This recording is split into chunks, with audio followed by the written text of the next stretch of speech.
Welcome to Movie Life Crisis. Join us as we watch the best movies from 30 years ago. From the moment she entered their world, their lives would never be the same. Did you seduce her just to spite me? You've been nothing but trouble since you came to this house. I damn everybody around me as well as myself. Brad Pitt, Anthony Hopkins, Aidan Quinn, Julia Ormond. Legends of the Fall. Rated R. At theaters now. What was that? The thing that got cut off at the end of that trailer, because I saw the video version, I can tell you, was a freaking promo for Married with Children. Yeah. And I left it in there because I knew you would appreciate that. I just saw the episode of The Simpsons where they make fun. It's like, ow, can we have sex? No, pig. And everybody's like, woo! And then he leans over and flushes the toilet, and everybody's like, ow! Oh, they nailed it. It was funny. Man. I'm glad you put that one in there, because I saw a different one, and I was going to send it to you, and it was way worse. I'm glad you went with that one. Part of the problem with the trailers was that this movie is so complicated that all the trailers told a totally different story. Of course they didn't. Which is, I was like, I like this one. This makes sense. This is like, to me, the key lesson. Movie Life Crisis, Season 4, Episode 17, Legends of the Fall, which is just basic economics. If you have 3 guys and only 1 girl, that's not enough. If everyone is heterosexual, for everyone to be paired off. Everybody's good looking. Yeah, they're all... Not Brad Pitt good looking, but like no, good dude, looking. Brad Pitt would be my absolute perfect lesbian. If I was a lesbian, Brad Pitt would be number 1 on my list.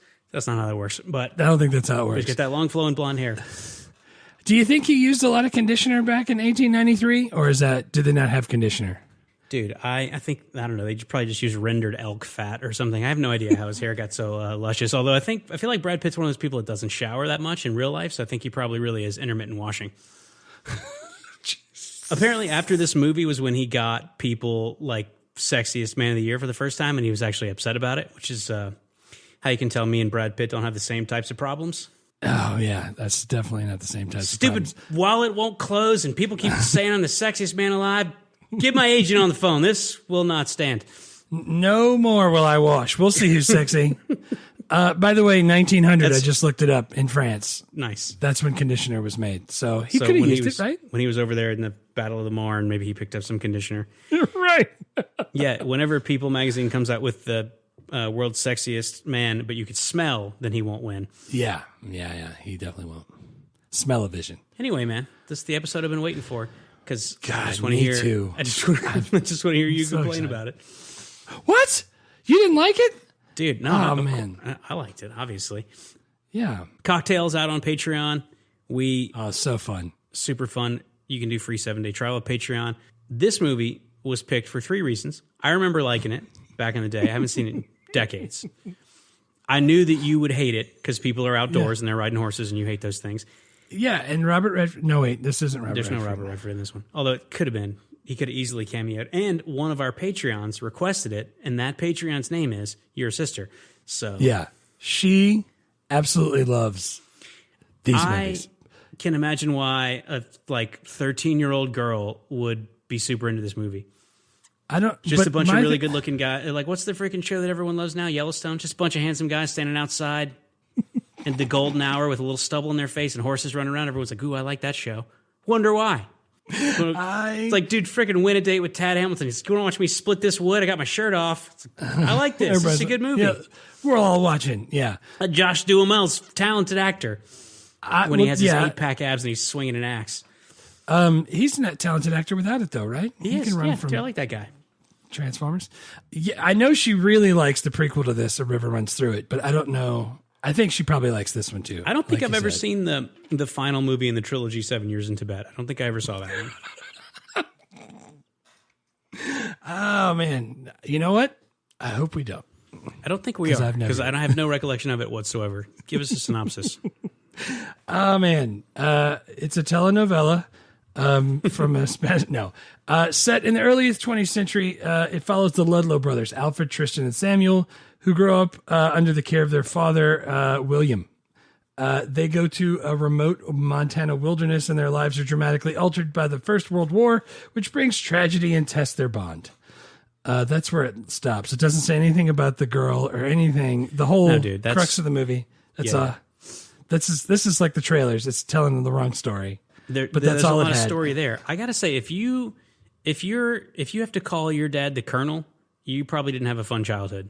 No, you didn't. I feel like that's not like, he's not like, come on, buddy, let's go catch the Nerf. It's like, bring me the stick that I hit you with, the heavy one. Right. Like, I don't. You know what? I can tell you, if you live in the early 1900s and every place that's not your house is mud, also not a fun childhood. You could move into the bustling town of Helena where every place is also mud, but you wear fancier clothes. Yes. Ooh, can I sweat in a three-piece suit while I pretend to be a banker? Can I have one of those boaters straw hats that I wear around and put spats over my dress shoes while I walk through this street that's mostly cow shit mixed in with some horse shit? They did the setting, the way they made it look like downtown Helena. That would look good. I thought they did a good job with that. But dude, this movie looks fantastic. It won a freaking Oscar for cinematography. It looks it's just like a river runs through it, dude. It looks like a postcard every other scene. Right. And the music is fantastic because I was trying to figure out, because I liked it, the whole part of what I enjoyed about it on this particular viewing is I kept thinking about how much you were probably getting annoyed while you were watching it. And that made me happy. But there's reasons I got annoyed. It had nothing to do with the cinematography or James Horner. I know, but I'm saying like that was a separate layer of enjoyment that I had because I could sense that you were getting annoyed while you were watching it. I was like, God, I can't wait to hear how angry Jeff is about how no one has air conditioning. I don't get angry about this stuff. I just don't understand it. I just don't. I don't understand it either. I don't understand. You probably have a much better understanding of why you don't like it than I have an understanding of why I do like it.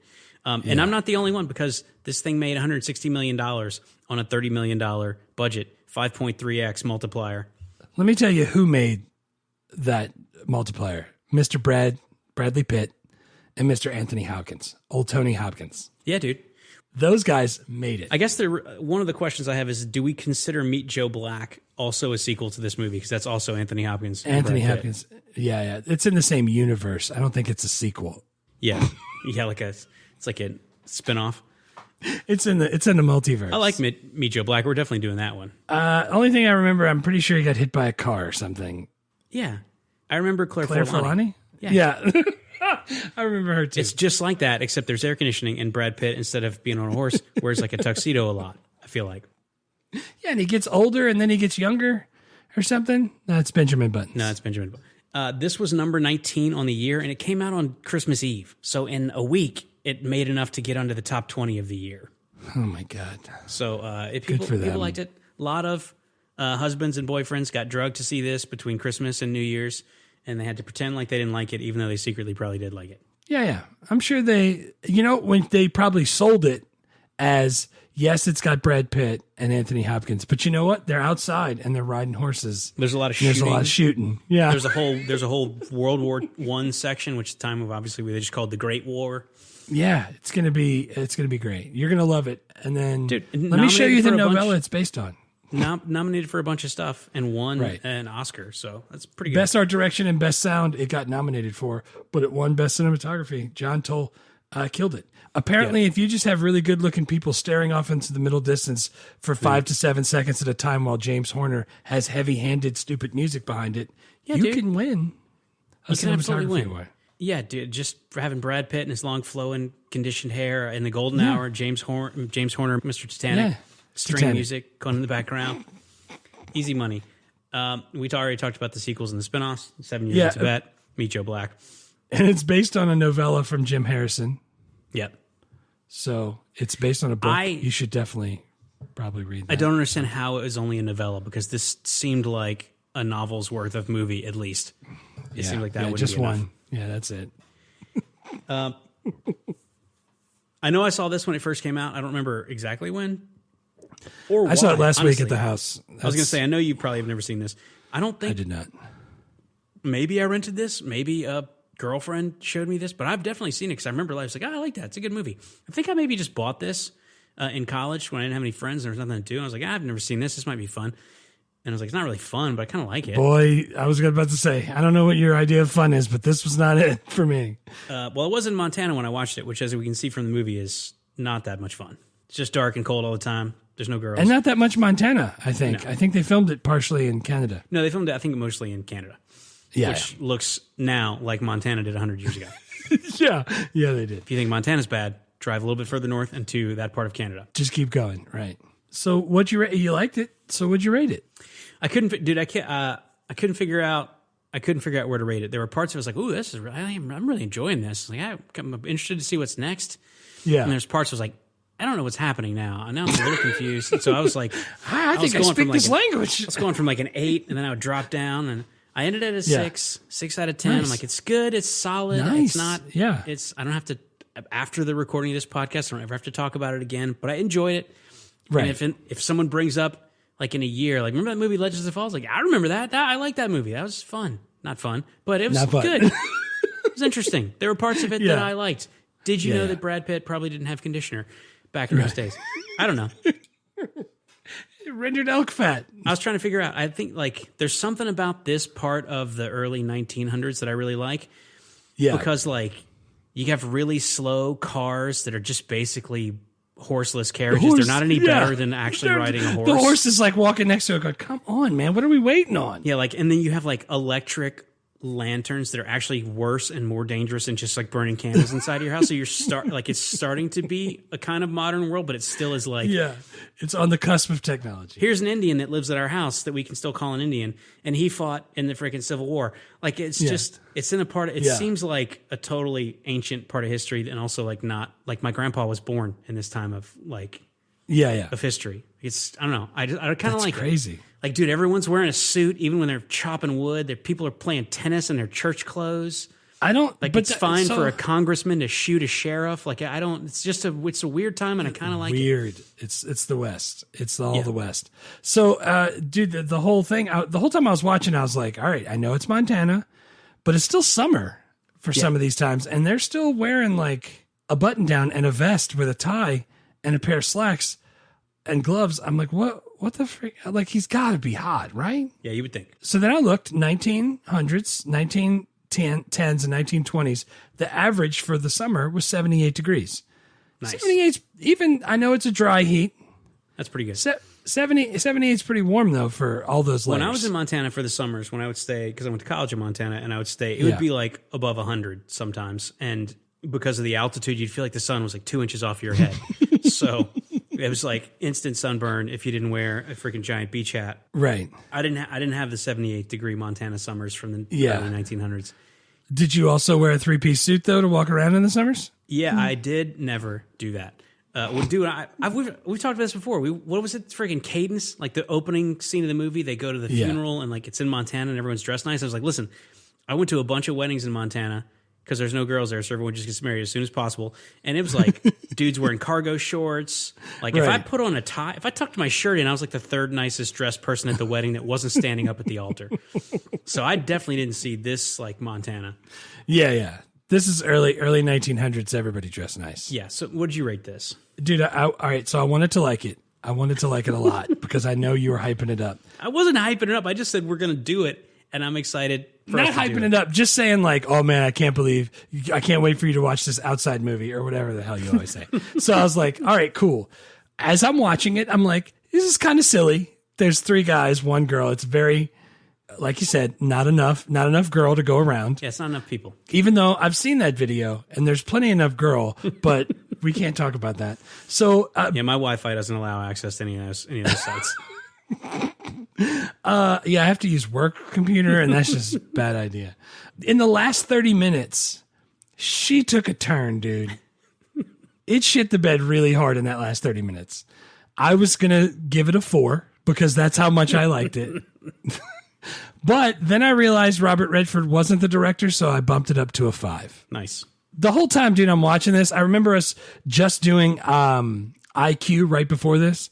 And we were talking about how goofy it is and how like none of this would work and stuff like that. And like, oh, that's not how real romance works and stuff like that. I think I just need some happy shit like that. The whole time I was like, I don't need this right now. I can watch the news if I want to be brought down like this. Like, it was like 50 minutes in. The dude's like the brother's dead and the other brother's already hitting on her. It felt like it was just forever long. And people were walking in. It's like, yes, I think I better leave. And they were like, yes, I think you better hide. And like, it was just, and then they would stare off into the thing. Like, dude, the dad had a stroke, and I was like, "Oh, cool. Brad Pitt may be dead. The dad had a stroke. We got to get close to the end." I check it. Yeah. We're halfway. I'm like, "What are we doing?" Not even close. I was thinking because it's not a happy movie at all, and I don't really like depressing movies typically, but I didn't think this was depressing. But I thought it was like I used to have a playlist on my iPod because we're super old, and it was just full of. And it was just full of songs that made me feel like this movie made me feel, and it was shit like James Taylor, Letter in the Mail. Like, right. Mill burning down, jobs leaving town, trains rolling around. That's crazy. I just showed somebody that song yesterday. That's great. This movie feels just like that. So, and then also like freaking the Babyface cover of Please Come to Boston. Like this songs like that where it's like, it's not sad necessarily, but it's definitely also not happy. Like I think I called it like wistful or something. And this movie made me feel just like those songs did. And I like those songs, although they're a lot shorter. They are. To be fair, 3 minutes and you're out. Letter in the Mail was 133 minutes. I probably wouldn't watch or listen. Dude, I got a live video of Letter in the Mail, 2 hours long. I'm going to send it to you. There's Pitt. 75 key changes. Ooh, modulation. The whole time I'm thinking, like, why do people, like you watch IQ because it's like Barry bringing in that song for the Monday morning mixtape. I just want something I can listen to and ignore. Something snappy. Like something peppy, crappy pap or something, whatever he called it. What I'm saying is like IQ, I can watch, giggle. I'm not getting too much out of it. This, like, I don't, like, how am I supposed to feel about this? Like, is it because I don't have brothers? Like, because my family doesn't have to kill as many people as theirs did? Like, like, I just don't know how I'm supposed to feel. The whole time, by the time I got to the end, I felt like I was in jail and it was on TBS and I couldn't change the channel. I was just like, man, it's stuck on this movie. I don't know. I just don't know how I'm supposed to feel about it. So I gave it a 5. That seems very fair to me. By the way, we did City Slickers 2 episodes ago, and then we did IQ last episode. Those are not movies that I don't think that many people remember those movies. Just beyond the topic of those podcasts, those were great episodes. Yeah. Just because we were just having fun and they're not that serious and it doesn't matter for some reason. Exactly. I don't know. Yeah. I'm just saying, like, just throwing. If you have not listened to those episodes and you're listening to this one, you should check those episodes out either during this, if you're tired of this one, or after. Because I was listening. I was like, dude, these are good. These are good episodes. We're like being stupid, making dumb jokes, and like cracking up. Giggling because you can. But this one, you're like, and then the guy he died and killed the sheriff. Oh man, Indian with the scalp. I thought that was hilarious. No, but one of my favorite things to try to figure out is like what with the podcast is like I don't know why I do, like I know if I like or don't like something. The hard part's figuring out why I like or don't like something. Why you like or don't like. Yeah. So I'm just going, dude, I don't even know why I like it. It's not like there's nothing that I can point to. It's like, well, dude, it was beautifully shot. The score was badass, and I think that part of history is really interesting, right? Because it's kind of modern and kind of not modern. Like, but none of those things explain why I like it.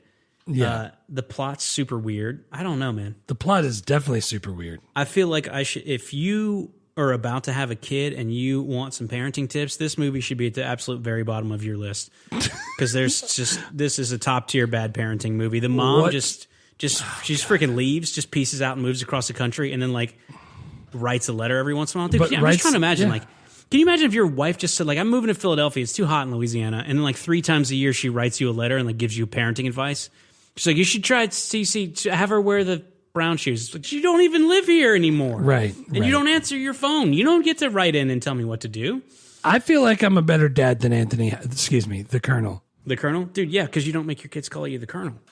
Yeah, I think I might, though. That was ice cold. I mean, he was a pretty good dad, considering that they had to call him the Colonel. But dude, he was ice cold. Better. His pants were like right under his tits, bearskin jacket, ice cold mustache. He still looked cool. Dude, Hannibal Lecter did some absolute top-tier stroke acting.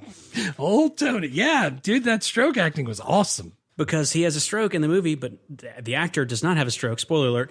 He just has to pretend like his face is all jacked up. And he was doing a great job. I was like, that's got to be hard. He's like, part of his mouth is like weird looking, and he's like one eye doesn't blink. And he was writing on the chalk. He did a great job. Yeah, he did a great job. All right, dude, let's do some scenes. I didn't have this movie so freaking long. I didn't even have a lot of scenes.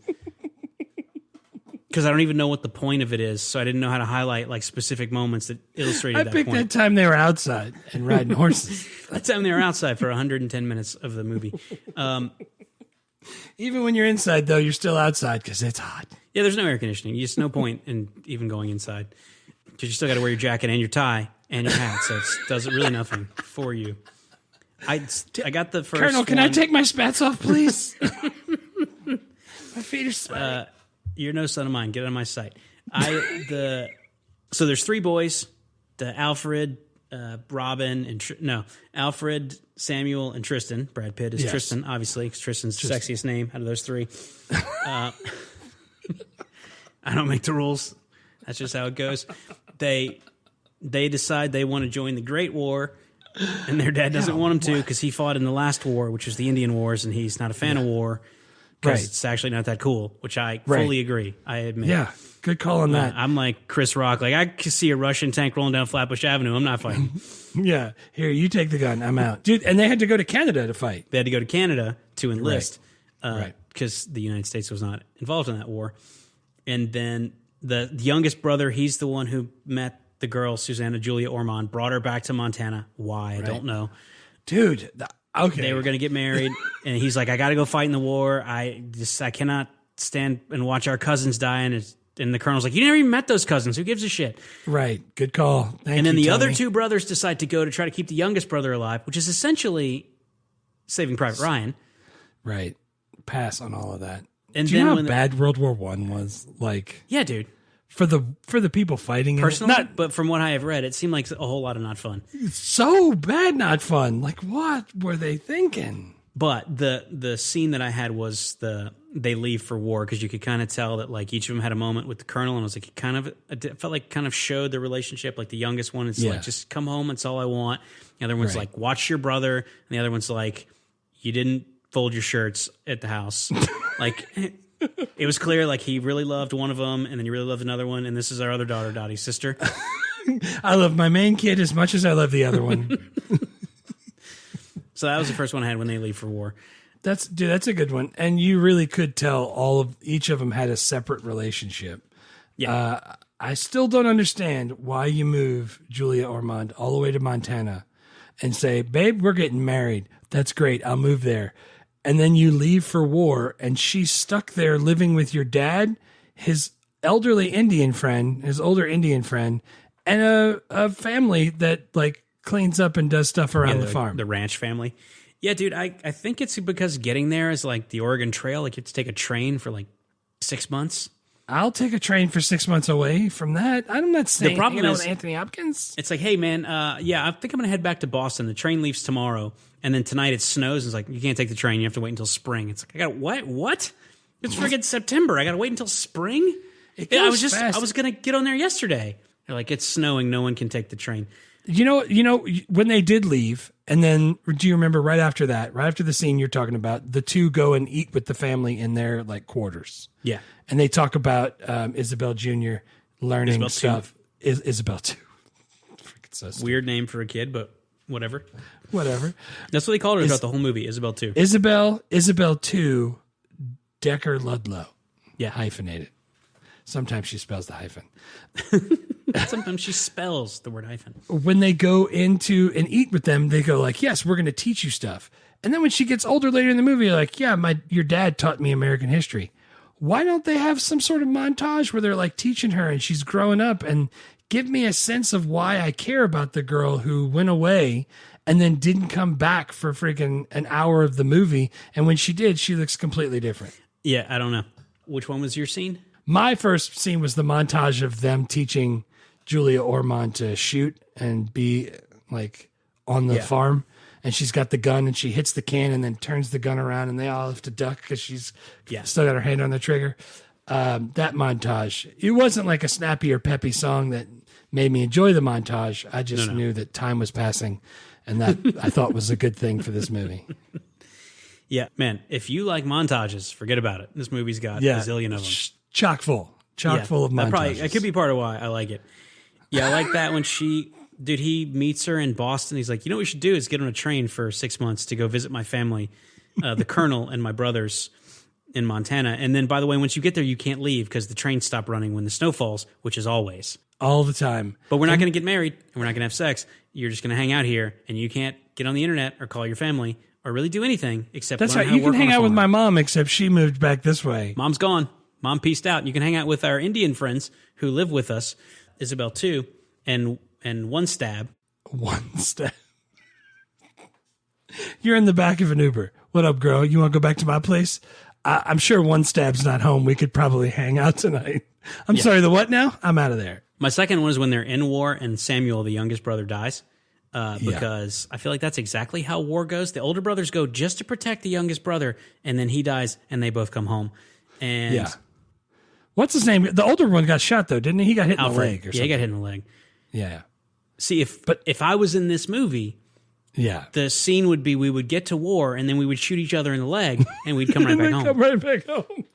Yeah, dude, I'm not trying to get chlorine gas all up in my eyeballs, not be able to see, and then get caught They got in us, barbed son. wire. Yeah, dude. I also like that after Samuel dies, that Brad Pitt goes crazy and then like goes and freaking jumps the line and gets into a German machine gun nest and is killing people and scalping them. Dude, and then he rides takes all back the into scalps camp of the later whole with all line. the scalps, and then they discharge him because he's clearly crazy.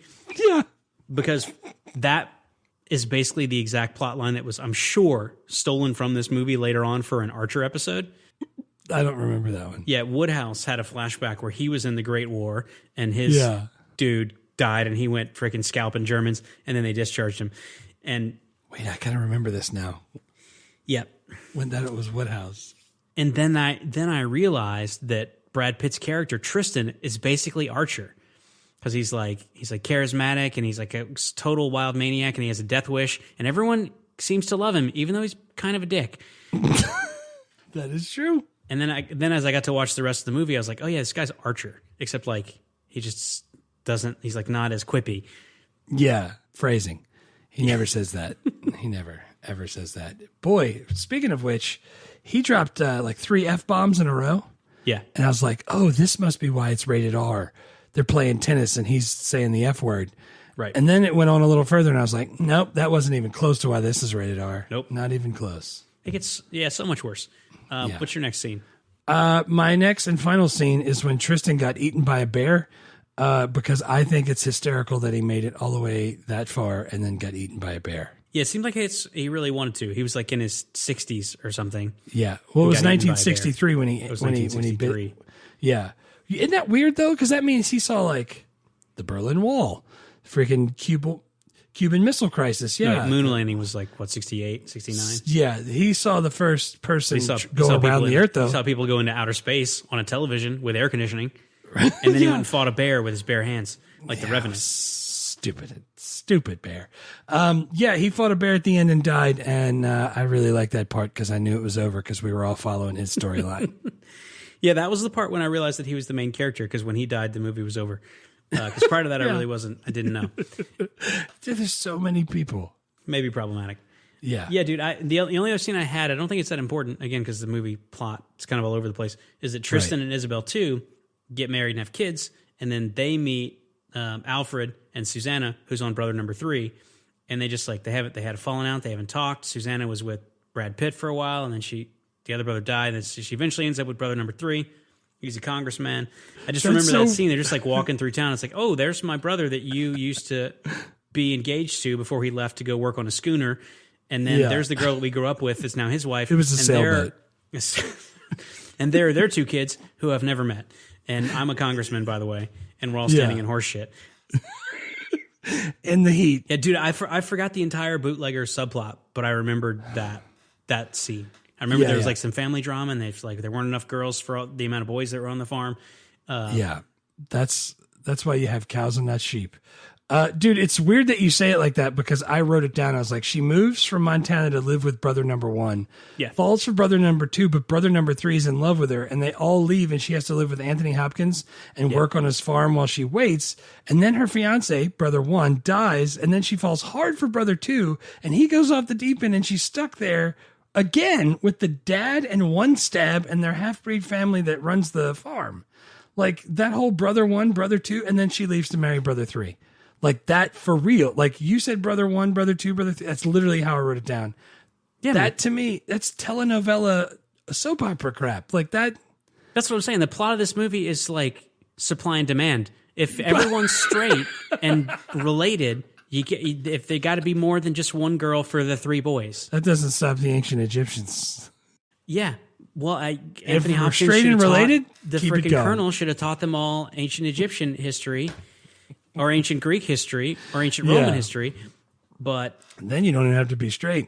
That's what I'm saying. But in this movie, that was a real problem that you could see very early on. Not enough people. And I went to college in Montana, and that's exactly how it was, because my school was like 84% men, 16% women, and it was exactly like that. That's why I didn't date anyone in college, because every girl was like 35 guys deep trying to talk to her. I was like, there's not enough girls. Guys, does anyone else see this? There's not enough girls for everyone, and it's Montana, so no one's allowed to not be straight. I mean, they are now, so presumably, but just like in River Runs Through It in Legends of the Fall, you can just watch it from your air-conditioned couch and see how beautiful it is. Right. Not be out there sweating. No, I don't want that. I had a hard time with quotes, but I looked up a couple, and there were a couple that I liked. Yeah, I only had 2. Yeah, let's see if we have the same ones. But the one that I thought was actually the best was the oldest brother after his wife, who's been through all the brothers, kills herself at her graveside. Like Brad Pitt's there, he's very upset. Aidan Quinn, who plays the oldest brother's there, and he's like, he was good, by the way. I thought he was very good. Yeah, he's like, I followed all the rules, man's and God's, and you followed none of them, and they all loved you more. Like Samuel, father, and even my own wife. Yeah, that's awesome. That's the same. I like that because that was the kind of core conflict between the brothers, is that Tristan was just Archer and just did whatever the hell he wanted his entire life, and everyone loved him. And this guy's like doing all the right shit, and Anthony, freaking Hannibal Lecter's like, get off my porch, you're not my son anymore. He's like, all right, I was doing everything right.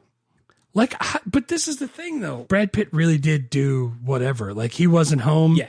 He was gone, and she wakes up and his head's all bloody. She touches it. He turns around with a knife like he's going to kill her. And then like, he's like, I got to leave. I can't stay here. I'm sorry. And everybody's like, girl, you need to leave him. How am I supposed to know he stabbed people? He ain't never tried to stab me. Never tried to stab me. I could change him.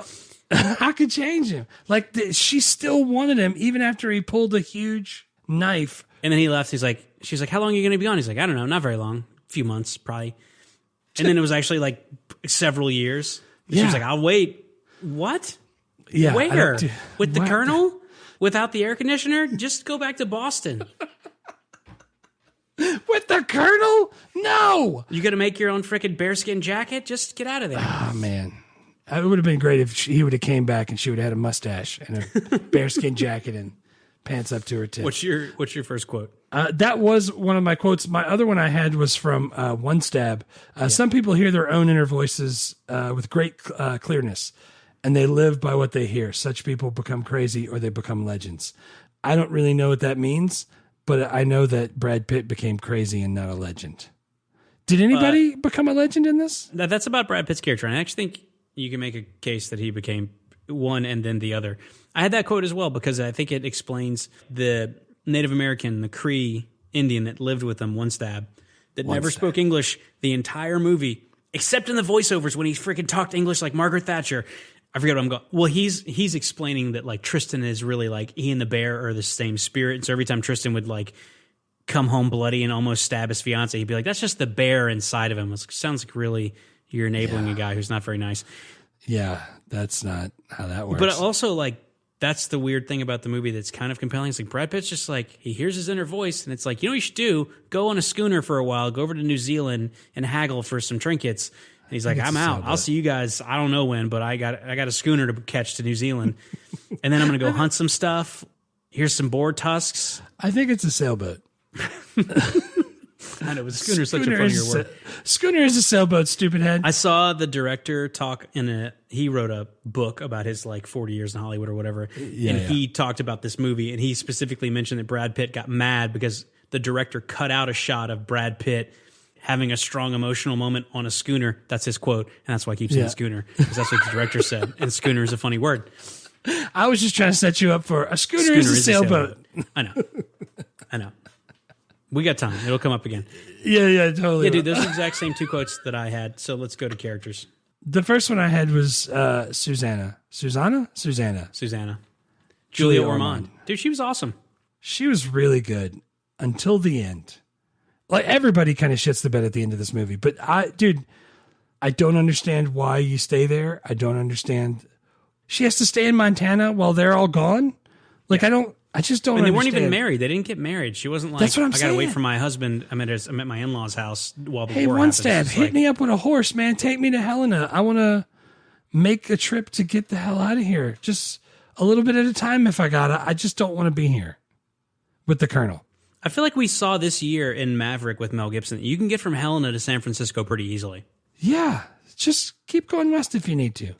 I also picked her because I was reading about her problem. Like, I thought she was cute and I thought she did a great job. And that's normally every director or people in Hollywood, that's what they're looking for. And it turns out she did some other movies, but like in 2023, she filed a lawsuit against Disney and Miramax and other stuff about Harvey Weinstein. And ever since then, she hasn't really worked. So I wanted to throw that out there because that's not a reason for her not to work, I think. No, it's definitely not. No, she's great, man. I didn't put her, I had her as an honorable mention because she was awesome. But I just didn't think that character was sympathetic because I didn't understand why she would behave the way that she behaved throughout this entire movie. Yeah, what about the end? Like, right after freaking Brad Pitt's wife dies, she comes to visit him in jail because he has to go to jail because he beat up the cop. Yeah. And then she's like hitting on him while he's in jail right after his wife died.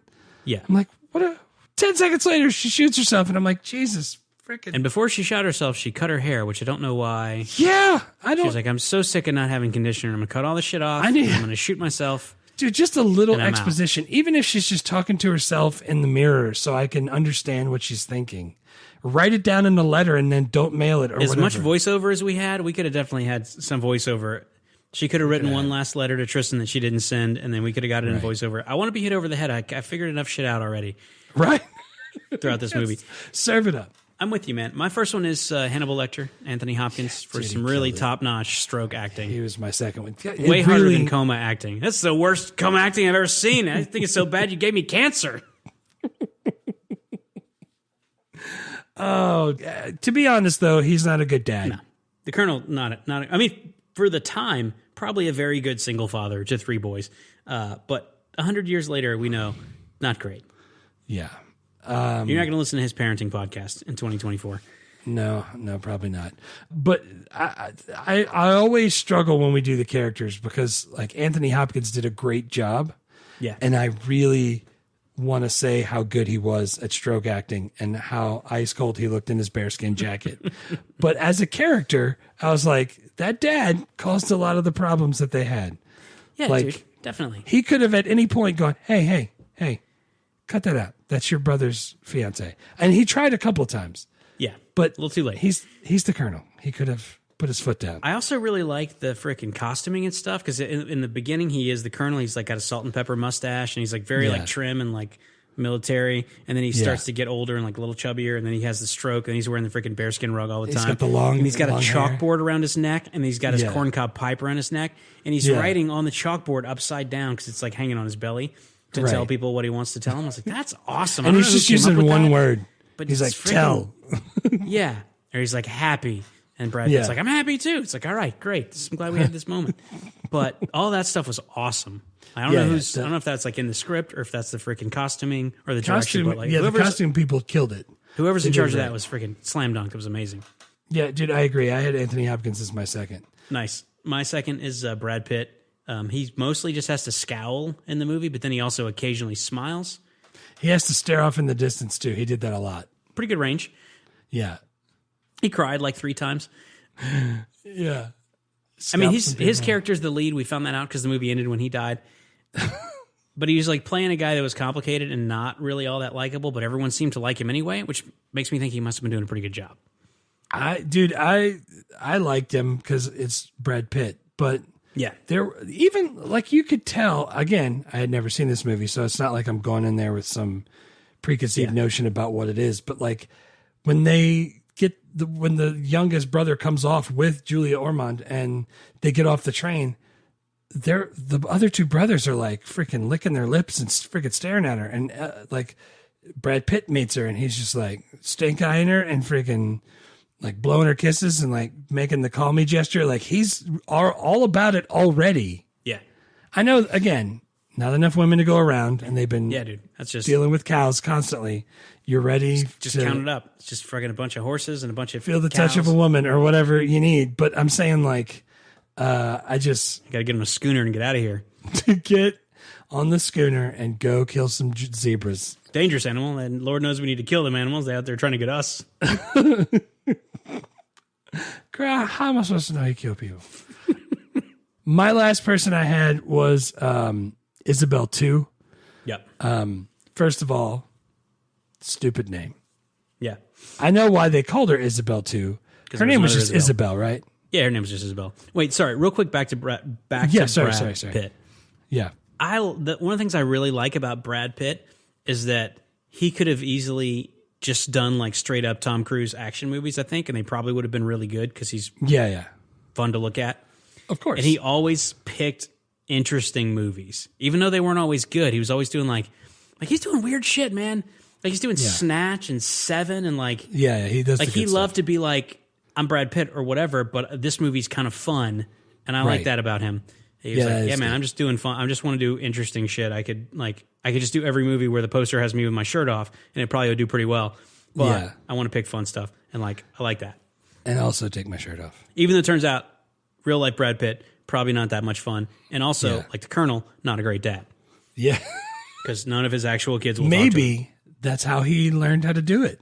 Maybe he man. makes his It's kids in generational real trauma. life Just call him the Colonel. hurt people. Sorry, Call me Isabel Daddy. too. That's Call a me dumb the name. Colonel. But I really like her character because she, I mean, while Brad Pitt did hook up in my eyes with a girl way too young, for him, he looked like he was doing the right stuff, like had kids and was treating her okay.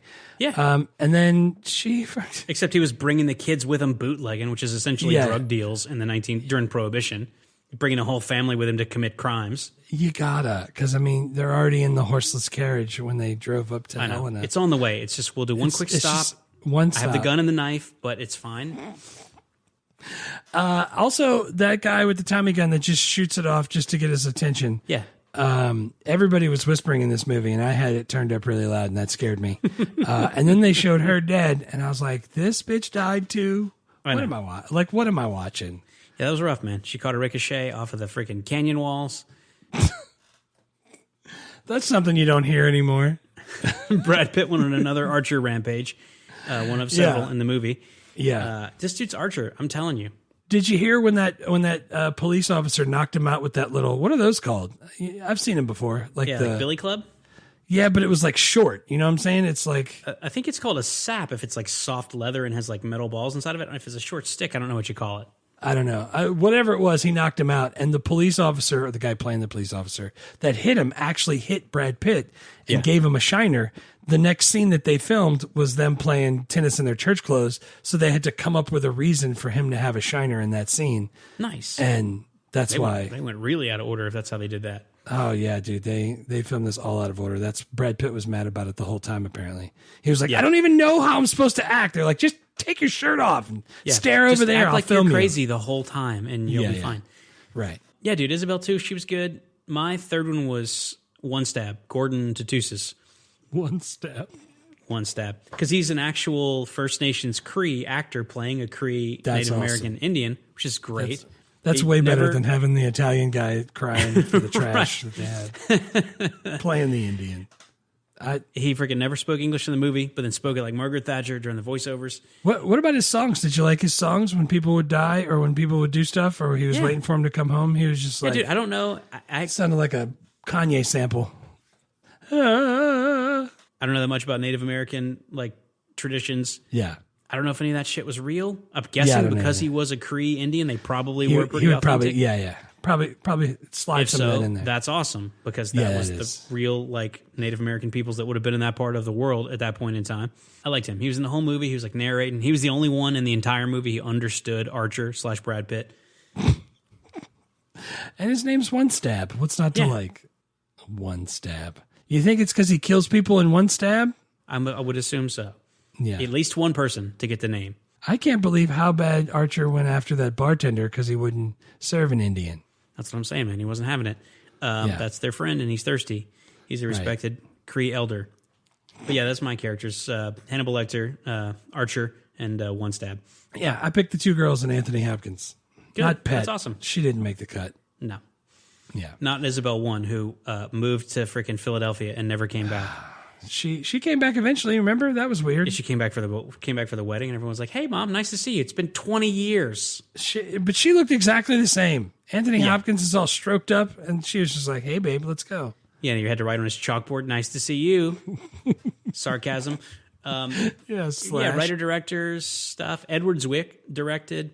He's got some really good movies, man. He's like did Glory and Courage Under Fire, Last Samurai, Blood Diamond. Won an Oscar for Shakespeare in Love, which he was a producer, not a director. Dude, did you see Love and Other Drugs?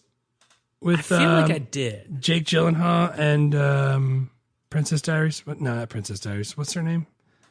Catwoman. Yeah, What's Anne her name? Hathaway. Hathaway. Yeah, that is Princess Diaries. Princess Diaries. I can't remember. Oh, Oliver Platt's in that. I don't remember if I did see that. Dude, it's way good. You would like it. It looks like it's something I would like. It's good.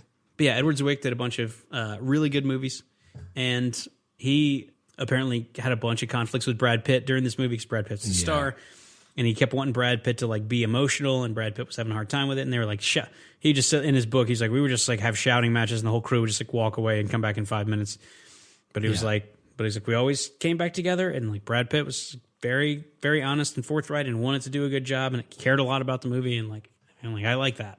Yeah, and they said like even though it was bad on the set, when the next year when the DVD was coming out and they were going to record the commentary, Brad Pitt and the director Zwick were both there, and they were fine. Like they had already like patched it up.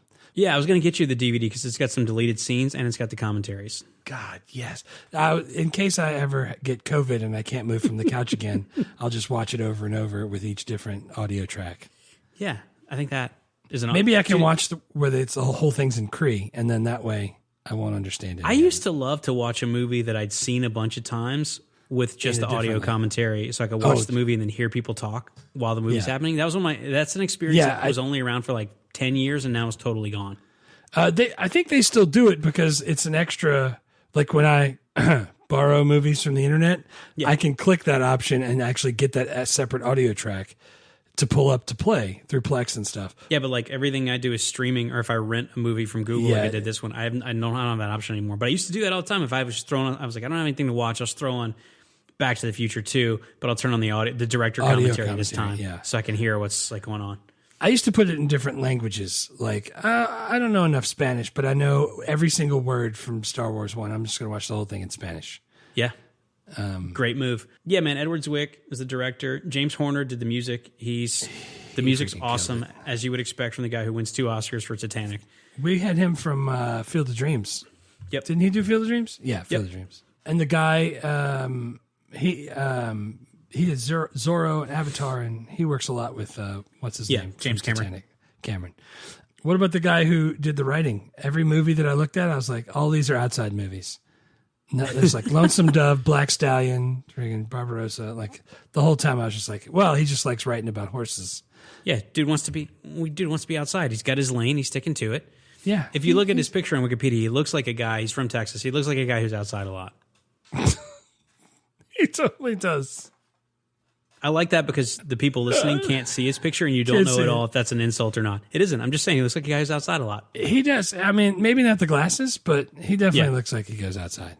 And based on a novella by Jim Harrison. Right. Not Jim Morrison. That would be weird. No. But don't think I'm gonna... Okay, this makes more sense because I was like, novella's not long enough. It was actually a trilogy of novellas called Legends of the Fall. Oh, nice. And they made 2 of those into this movie. So that makes more sense. Because like, that's not enough story. Let me ask you a question. Legends of the Fall.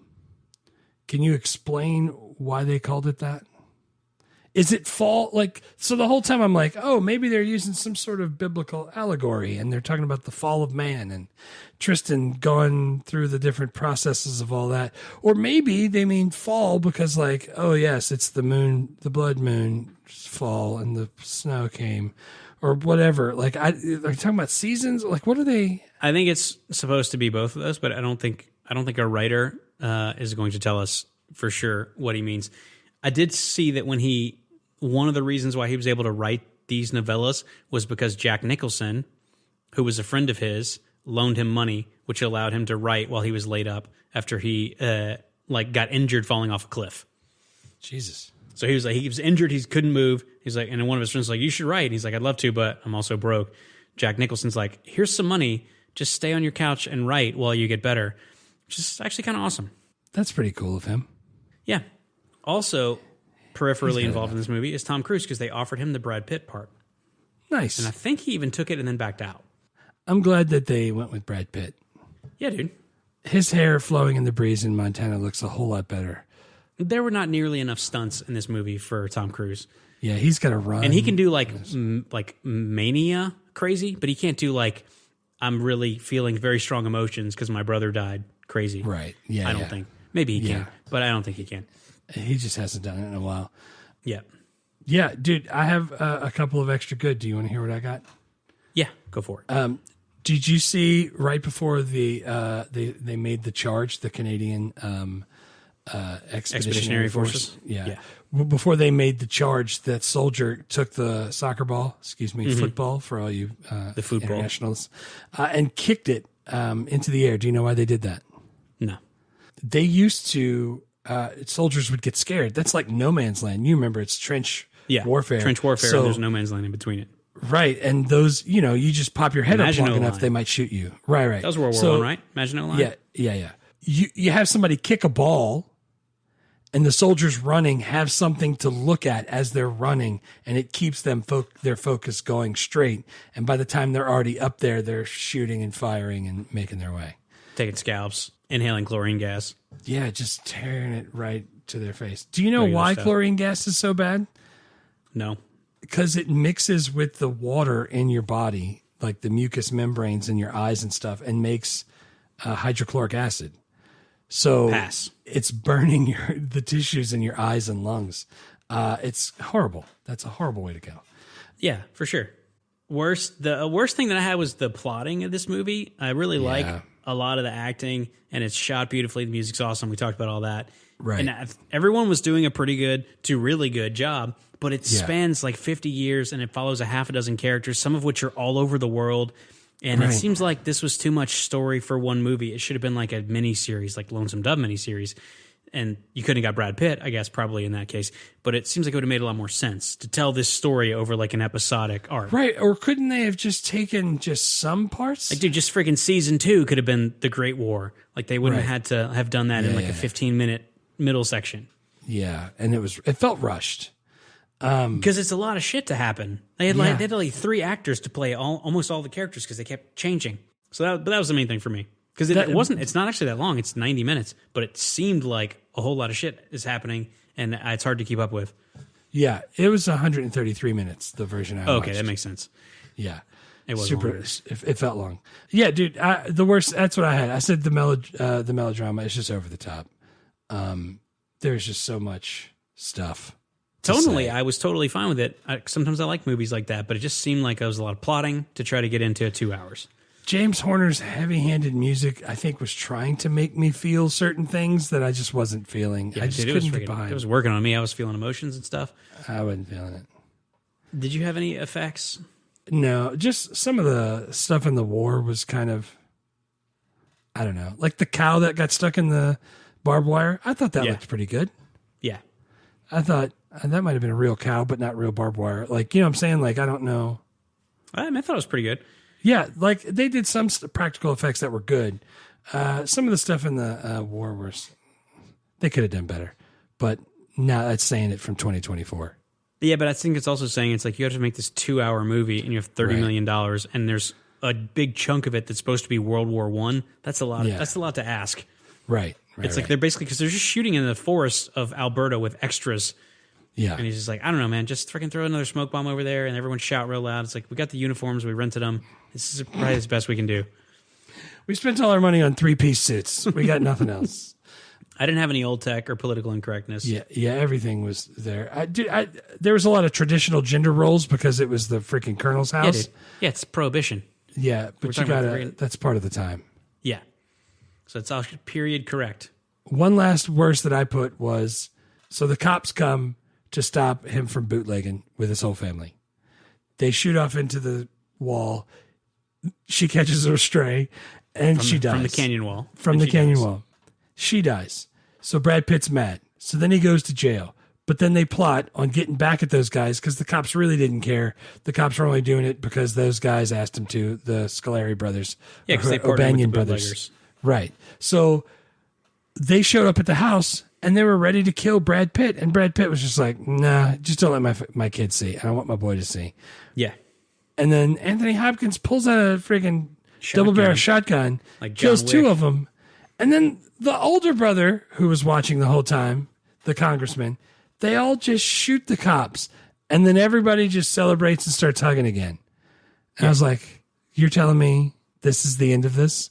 They're all just going to... They dump the car in the Missouri River. And they hide the bodies in the woods. Like, what? I don't know. I like that part because... I don't know, but I'm supposed to pull for those people? No, I don't think you're supposed to pull for him. I think it's just supposed to show you that, like, Brad Pitt's character is the guy who's going to listen to his inner voice, even when it's telling him to do really stupid stuff like rage against the bootleggers and the police. Yeah. And then when they come to, like, kill him for that, he's like, can we go away from the house so my kid doesn't see it? Just get on with it. Yeah. And then, like, freaking Anthony Hopkins shoots him. His congressman brother shoots the other one.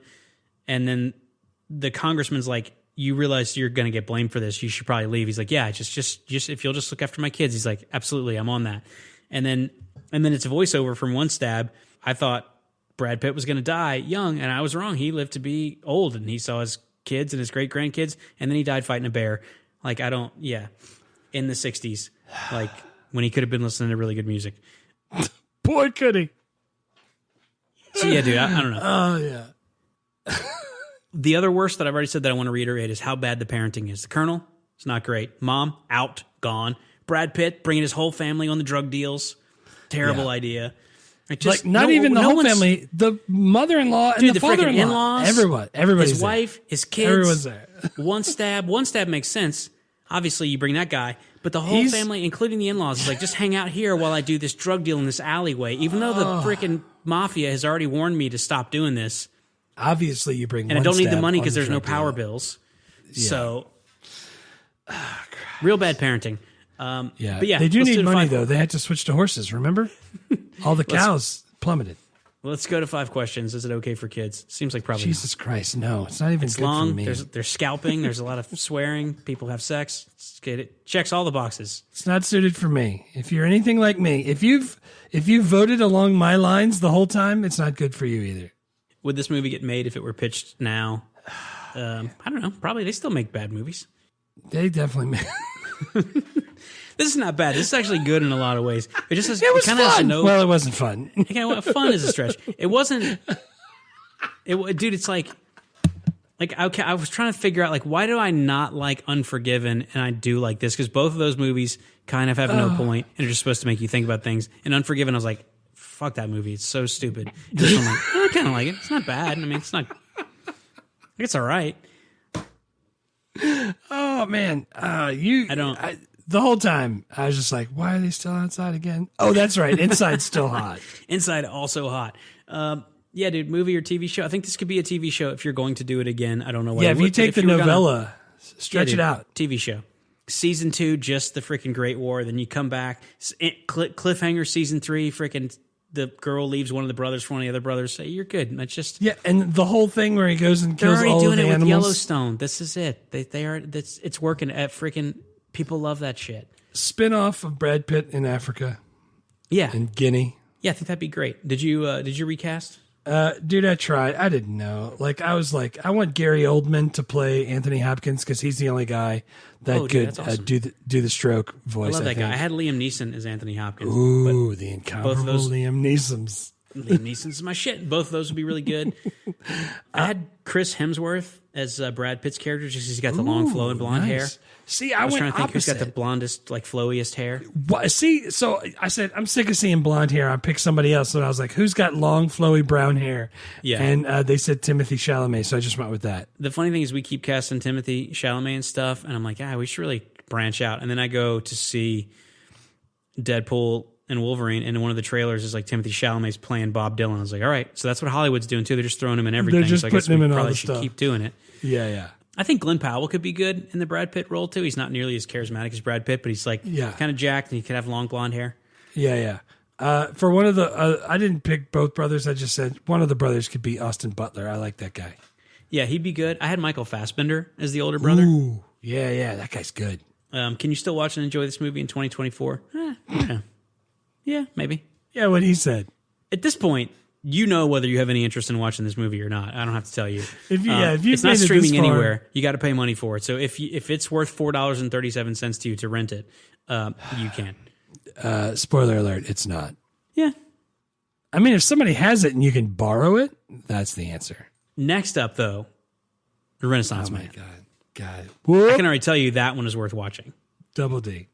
It may not be good at all, but I have fond memories of that one, and I know it's funny.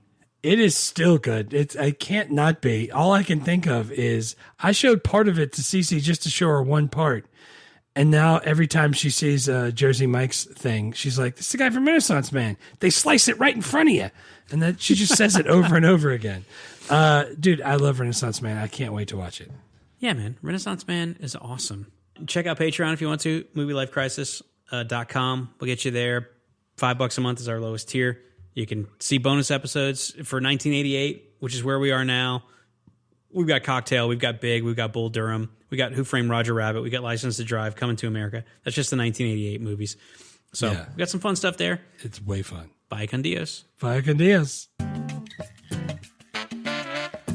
Thanks for listening to Movie Life Crisis. Please subscribe, rate, and review, and remember, don't drive angry.